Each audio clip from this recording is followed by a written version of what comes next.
Ay mga palangga, na po yung lingkod buhay, mahirap buhay probinsya mga palangga, bunot po tayo ng inyog dahil magaganda po tayo ngayon ng manla po mga palangga.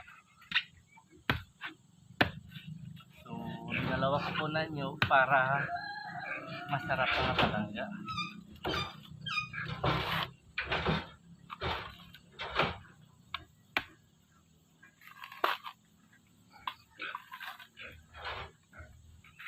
So marami din po tayo yung dito mga palangga, nagkandahulog lang po dito. So naglampot lang po tayo mga palangga.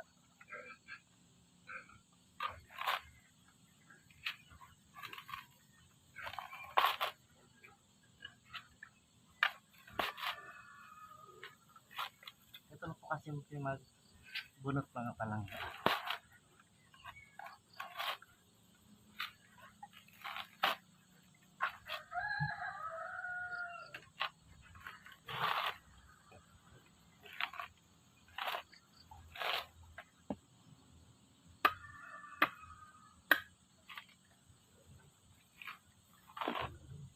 So, yan lang po muna mga palangga. Ingat po palagi.